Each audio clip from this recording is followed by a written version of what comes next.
మన ఇండియన్స్ ఎవరినైనా healthy fat ఏది అని అడిగితే 100లో 90% మంది ఆలోచించకుండా టక్మని చెప్పే పేరు గీ.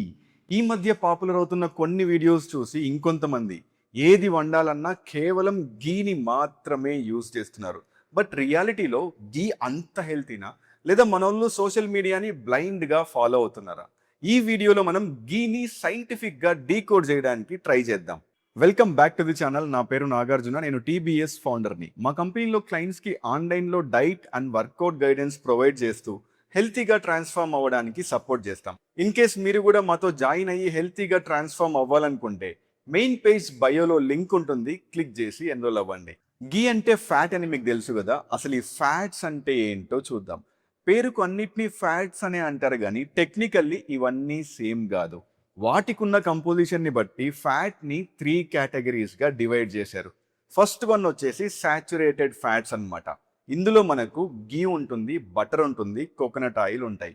ఇవన్నీ మనకు న్యాచురల్గా సాలిడ్ ఆ సెమీ సాలిడ్ స్టేట్లో ఉంటాయి. సెకండ్ వన్ వచ్చేసి మోనో అన్సాచురేటెడ్ ఫ్యాట్స్.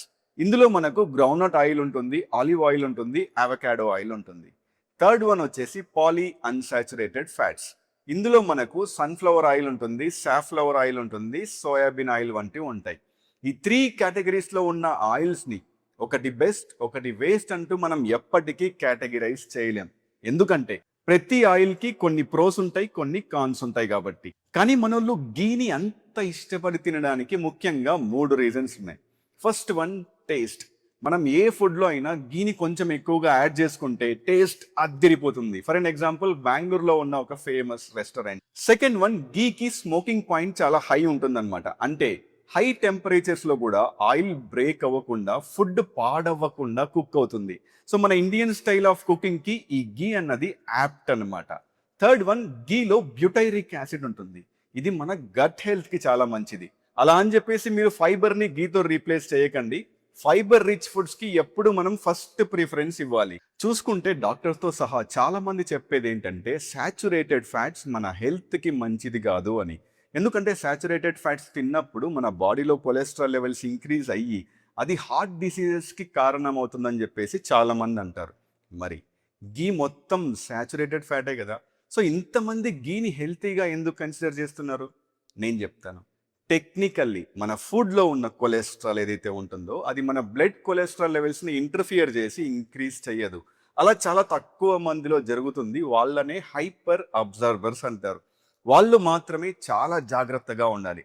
అలా అని చెప్పేసి గీ హెల్తీ అని మరీ ఎక్కువ క్వాంటిటీస్లో కన్జ్యూమ్ చేశారనుకోండి, మొదటికే మోసం వస్తుంది. ఎందుకంటే గీలో క్యాలరీస్ ఎక్కువ ఉంటాయి. అంటే ఫ్యాట్లో 1 గ్రామ్కి 9 క్యాలరీస్ ఉంటాయి. ప్రోటీన్ అండ్ కార్బోహైడ్రేట్స్తో కంపేర్ చేసుకుంటే డబుల్ ద క్వాంటిటీ. ఎప్పుడైతే మనం క్యాలరీస్ని ఓవర్గా కన్జ్యూమ్ చేసి మెయింటెనెన్స్ క్యాలరీస్ కంటే ఎక్కువ తింటామో, మీ బాడీ ఫ్యాట్ని డిపాజిట్ చేసుకుంటూ వెళ్ళిపోతుంది.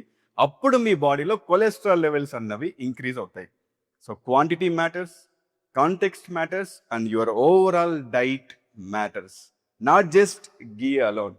ఐ గెస్ మీకు కావాల్సిన ఆన్సర్ ఆల్రెడీ వచ్చింది అనుకుంటా. ఇప్పుడు మనం గీకి రెగ్యులర్ కుకింగ్ ఆయిల్స్కి ఉన్న డిఫరెన్స్ ఏంటో చూద్దాం.